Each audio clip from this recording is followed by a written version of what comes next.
Peruana de la Lengua, les damos la más cordial bienvenida al curso virtual Julio Ramón Ribeiro, creador de Dos Mundos Narrativos, Perú y Europa, que estará a cargo del doctor Antonio González Montes. Antes de dar inicio, les daré algunas indicaciones para su consideración. Deben tener los micrófonos y cámaras apagados para no sobrecargar la red. Además, el profesor dará indicaciones para formular las preguntas y para responderlas. Por último, durante la clase se publicará en el chat el enlace del formulario para que registren su asistencia. Ahora voy a presentar al doctor Antonio González Montes, quien tendrá a su cargo el curso. Antonio González Montes es doctor y magíster en literatura peruana y latinoamericana por la Universidad Nacional Mayor de San Marcos. Es licenciado en literaturas hispánicas por la misma universidad.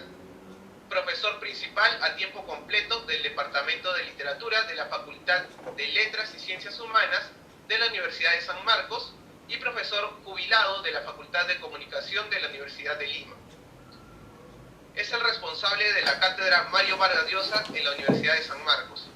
Ha sido coordinador del Departamento de Literatura de la Facultad de Letras y Ciencias Humanas de la Universidad de San Marcos durante el periodo 2004 al 2013. Es miembro de número de la Academia Peruana de la Lengua desde el 2014 y académico correspondiente de la RAE. Ha sido jurado del Premio Copé en los géneros de cuento, ensayo y novela en 4 convocatorias. Durante febrero a mayo de 2016 trabajó como miembro de la Comisión Permanente ASALE RAE en Madrid, miembro del Instituto de Investigaciones Humanísticas de la Facultad de Letras y Ciencias Humanas de la Universidad de San Marcos, miembro fundador de la Asociación Peruana de Semiótica, miembro del Comité Internacional del Congreso Literatura, Memoria e Imaginación de Latinoamérica y el Caribe. Sin más que añadir, le cedemos ahora la palabra al doctor Antonio González Montes para dar inicio a la sesión.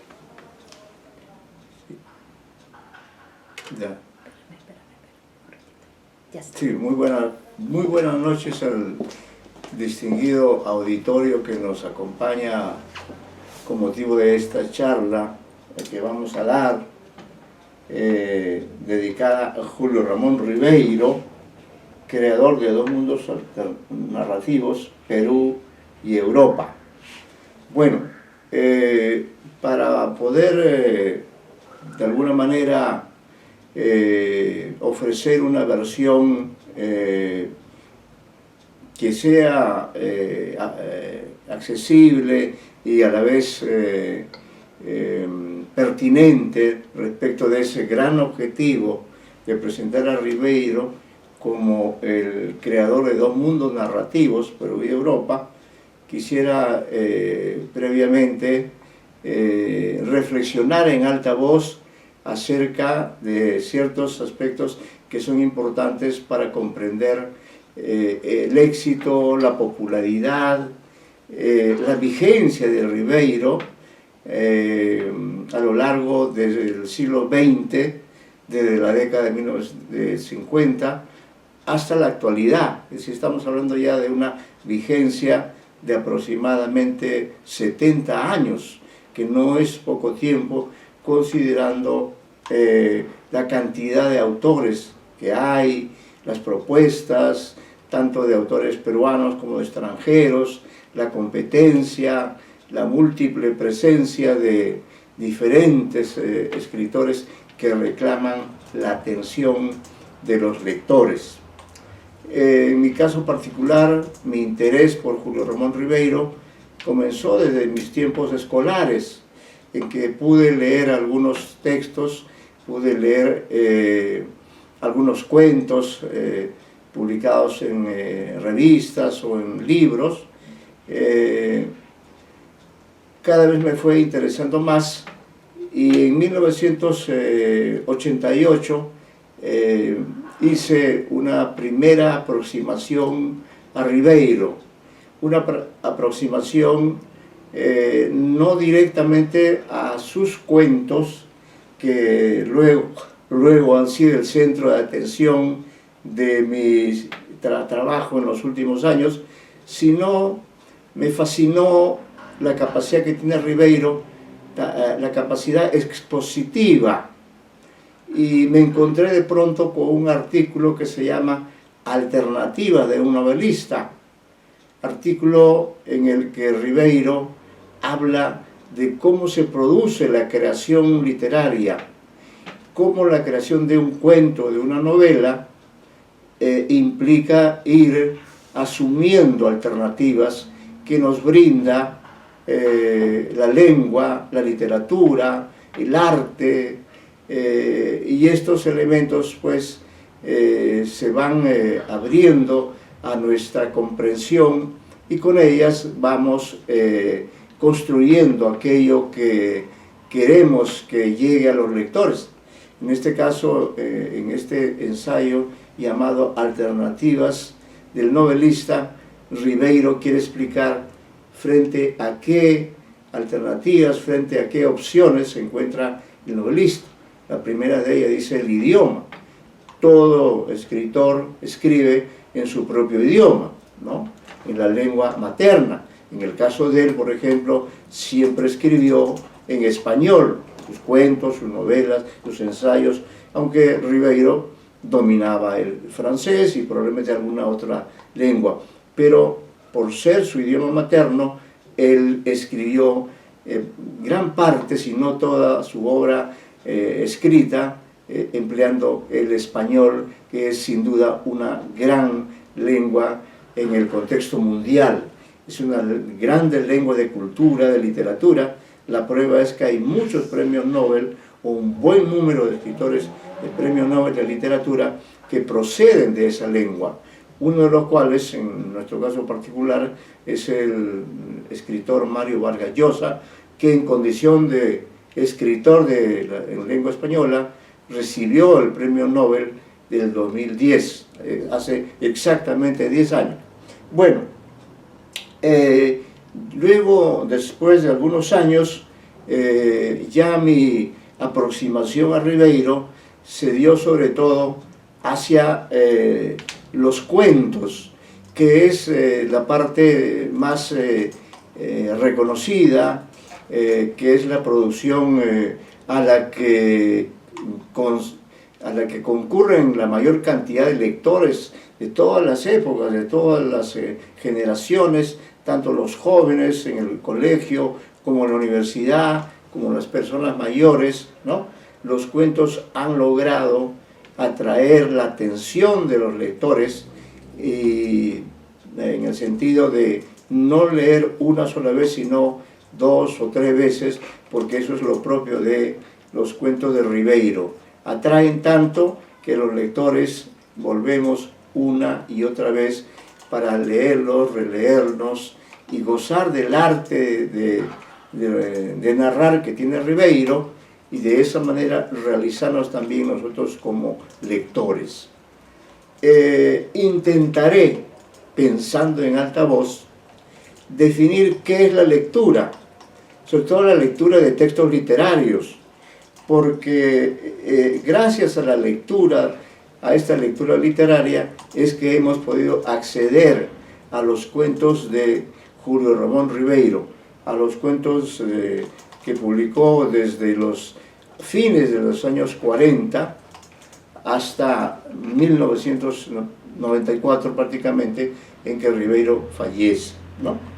Entonces la lectura es esta herramienta maravillosa que nos permite, que nos ha permitido a lo largo de los años conocer los cuentos de Ribeiro, saber qué nos dice en cada uno de ellos, qué personajes nos presenta, qué mundos narrativos, dónde están esos lugares donde transcurre la vida de los personajes, qué hacen esos personajes, qué anécdotas puede uno encontrar en estos personajes. Entonces, desde mi punto de vista, la lectura, como también la escritura, ambas son operaciones mágicas. El hecho de escribir un cuento es un hecho mágico que se hace con ayuda de la escritura. A partir de la imaginación que tiene el escritor, surge de pronto ese cuento, esa historia, que luego, gracias a la plasmación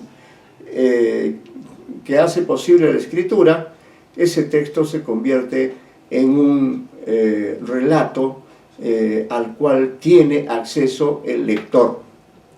Ahora debemos darnos cuenta que los cuentos que escribe Ribeiro o cualquier otro escritor, en este caso en nuestra lengua española, estos cuentos están hechos con las mismas palabras que utilizamos todas las personas. Es decir, la literatura emplea como materia prima, emplea como herramienta de comunicación la lengua de todos los días, pero le da un vuelo especial. Por eso considero que ingresar a un cuento, leer plenamente un cuento, se parece en alguna medida al hecho de viajar en un avión, ¿no? El avión es el cuento. Ese avión de pronto comienza a circular por la pista, todavía empleando sus ruedas, porque el avión también rueda, ¿no? Y cada vez va alcanzando una mayor velocidad, hasta que alcanzada determinada velocidad, el avión de pronto rompe la ley de la gravedad y comienza a volar y alcanzar cada vez un mayor vuelo. Eso ocurre también con la literatura, eso ocurre también con los cuentos. Nosotros los lectores, de pronto en condición de copilotos, nos subimos a ese universo verbal del cuento y comenzamos a entrar poco a poco. Y si el cuento nos convence, entonces nosotros de pronto suspendemos temporalmente la ley de la realidad y nos dejamos ganar por la ley de la ficción. Por eso podemos decir que leer un cuento es un recorrido que va desde la realidad hacia la ficción. Y durante la lectura del cuento permanecemos dentro de ese mundo de la ficción, construido por el relato. No quiere decir que la realidad haya desaparecido, pero ha quedado en suspenso.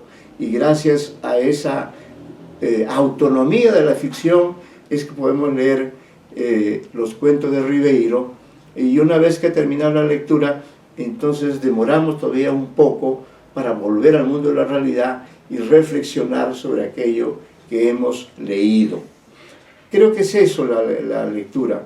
La lectura es algo fantástico, es algo que está hecho con el material propio de la lengua, pero que tiene esa capacidad de alcanzar una autonomía, una ficcionalidad, una magia que nos lleva a creer en aquello que estamos leyendo, en aquello que estamos narrando. Es lo que ha ocurrido con Ribeiro, y por eso a lo largo ya de un buen número de años yo he ido adentrándome cada vez más, he ido tomando con mayor frecuencia ese avión que es el cuento de Ribeiro, y me he sometido a esa prueba de la autonomía del texto narrativo. He ingresado a cada una de las historias que Ribeiro nos cuenta con esa destreza, con ese arte que tiene y que cautiva a los lectores. En base a esa experiencia es que he ido publicando a lo largo de los años, concretamente a partir del año 2010, publiqué un primer libro, que está aquí, lo muestro a la vista, muchos lo conocen. Ese libro se llama Ribeiro, el arte de narrar y el placer de leer, ¿no?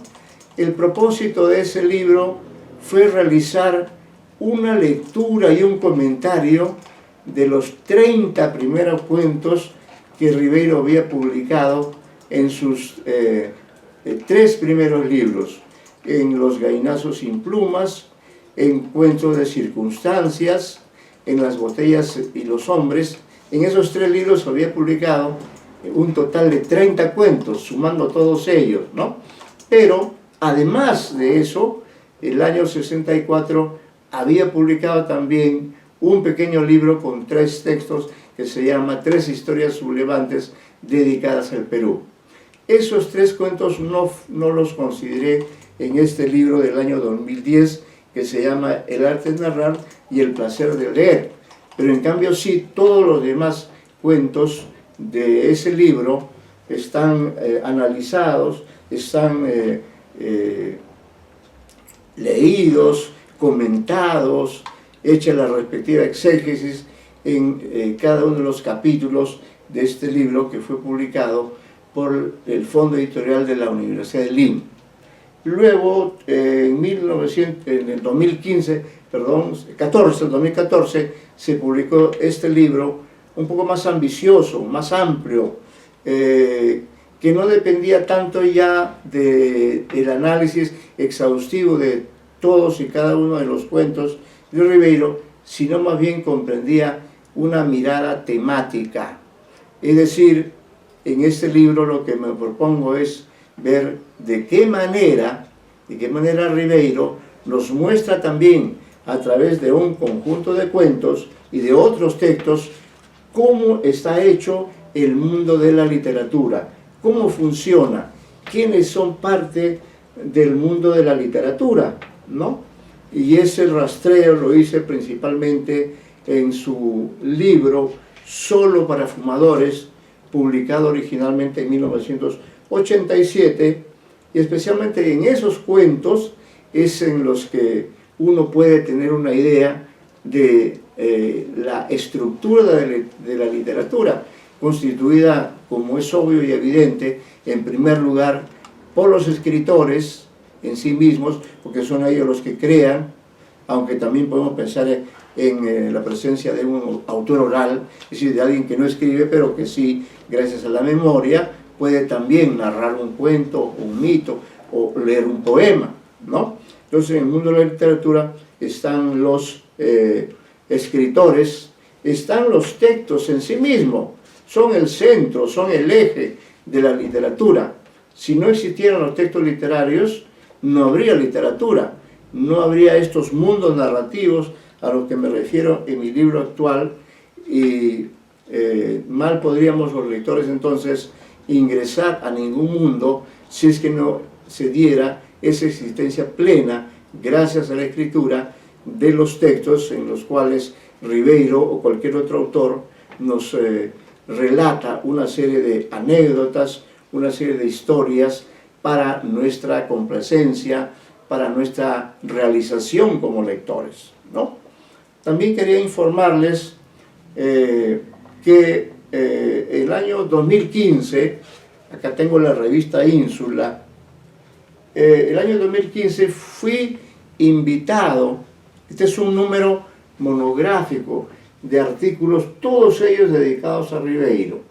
Entonces a mí también se me invitó a participar en este número monográfico de la revista Ínsula. Aquí hay críticos peruanos, españoles, franceses, qué sé yo. Entonces en este número 826 de la revista Ínsula publiqué un artículo sobre un tema específico. Como ustedes saben, Ribeiro tenía muchísima afición al fútbol. Él cuenta, incluso en algunos de sus textos narrativos, en alguna de estas sesiones vamos a analizar, él cuenta que jugaba al fútbol y jugaba bastante bien, hacía goles, era parte del equipo de su colegio, ¿no? Y entonces, basándome en ese relato y en otros relatos donde está presente el fútbol como tema, como preocupación de esa anécdota, también publiqué en la revista Ínsula el artículo relacionado con el tema del fútbol en la narrativa de Ribeiro. Son un total de 4 textos, de los cuales 3 son relatos y uno es una obra teatral, disculpen, que no sé si habrá sido representada, pero que está pensada por Ribeiro como una obra teatral que podría realmente representarse como un relato, ¿no? Ahí está, en todo caso, en esta revista Ínsula, el tema del fútbol en la narrativa de Ribeiro. Y ahora, para centrarnos un poco más en el motivo de este curso, tenemos este libro publicado en este 2020 el libro llamado Julio Ramón Ribeiro, creador de dos mundos narrativos, Perú y Europa. Perú y Europa, mejor dicho, este libro, Julio Ramón Ribeiro, creador de dos mundos narrativos, Perú y Europa, es un libro que tiene muchos nexos con toda mi obra anterior, pero aquí mi criterio fue seleccionar algunos relatos, ¿no? Seleccionar algunos relatos que están ambientados, que están desarrollados en el Perú, en diferentes partes del Perú, y luego seleccionar también otros cuentos de Ribeiro que tienen como escenario diferentes ciudades de Europa, aunque destaca la presencia de París, que es la ciudad en la que Ribeiro vivió la mayor parte del tiempo. Ese fue entonces el criterio, diríamos, de este libro, de construir, mejor dicho, de estudiar, de analizar esos dos mundos narrativos que son Perú y Europa, que están plasmados en un conjunto de cuentos. Como comprenderán, considerando el total de los libros que he publicado sobre Ribeiro, diríamos que debo haber analizado aproximadamente 50 cuentos, si no es más, ¿no? Probablemente más, pero para poner un número, porque Ribeiro es un autor que llega casi a los 100 cuentos, ¿no? De esos 100 debo haber escrito algo yo, entre 50 y 60 relatos. Por eso, en conjunto, diríamos, el recorrido que he hecho por los cuentos Ribeiro ya es un recorrido de una cierta consideración. Y por eso, y como ustedes son lectores de Ribeiro, lo que voy a hacer es tomar ciertos temas. He tomado cierto tema de este libro libro publicado este año 2020, ¿no? Y de los múltiples temas que he tomado en este libro, voy a referirme a un tema que considero particularmente interesante. Me parece que es un tema que está presente en gran parte de la obra de Ribeiro, ¿no? Y que habría que hacer un recorrido completo de ese tema. Constatando mis papeles, veo que no he hecho todavía ese recorrido completo de ese tema, pero que en gran parte sí ya lo he realizado.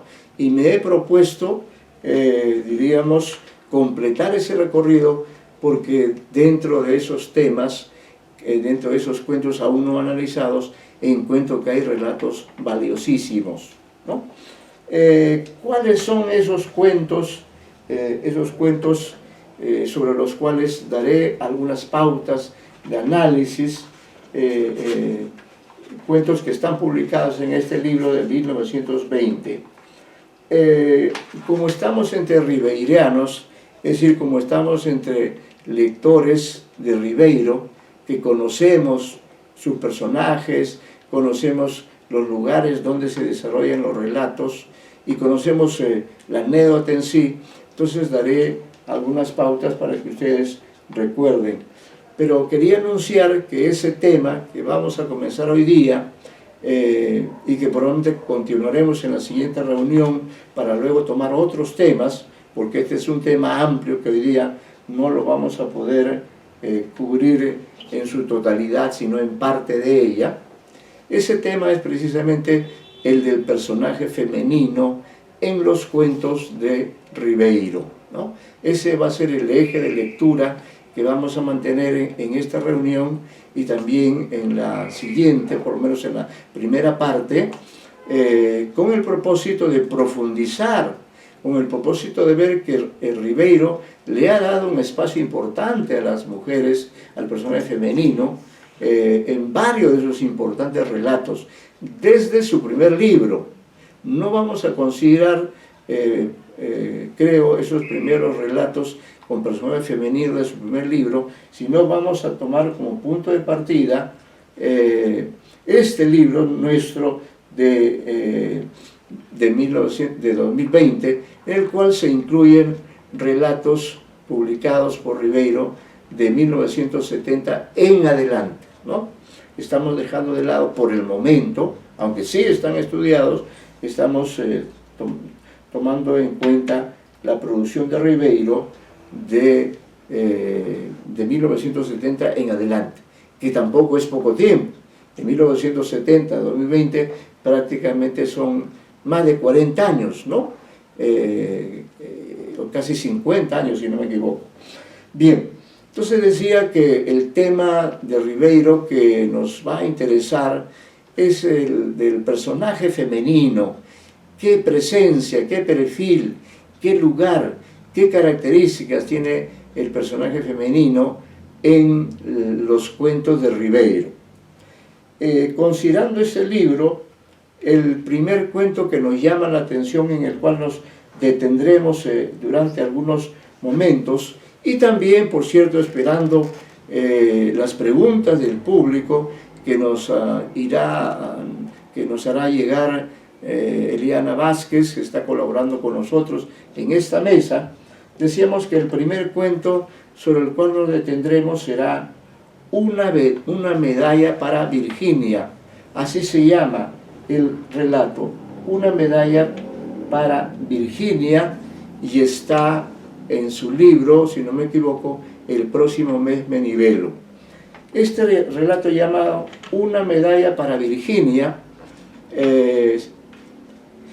tiene pues como personajes principales a personajes femeninos, pero como todo cuento es una obra artística, Ribeiro desarrolló este cuento, desde el punto de vista de su estructura, lo desarrolló en dos grandes secuencias. En su totalidad, el cuento está ambientado en la ciudad de Paita, es decir, pertenece al conjunto de cuentos ambientados en el Perú. En esa ciudad de Paita, que existe realmente, lo cual quiere decir que la anécdota se basa en algo que pudo haber ocurrido, aunque ya sabemos que en realidad el narrador siempre transforma lo que vio, lo que vivió, se basa en una materia prima, pero le agrega un elemento añadido, que es justamente el elemento ficcional, que hace que la historia tenga un mayor vuelo, una mayor trascendencia, responda a la intención comunicativa del narrador respectivo. Entonces, una medalla para Virginia, desde el punto de vista de su estructura, tiene como protagonista a una niña llamada Virginia. Observen que el título ya es significativo, una medalla para Virginia. Y esta historia, aparentemente ocurrida en Paita, tiene, como he señalado, dos secuencias muy marcadas, señaladas por un espacio de 2 días que no está representado en el relato. Lo que está representado en el relato son ciertos hechos que ocurren o en una primera secuencia o en una segunda secuencia. ¿Qué ocurre en la primera secuencia? Esta primera secuencia se desarrolla en la playa. Ribeiro utiliza constantemente la playa en más de algún cuento,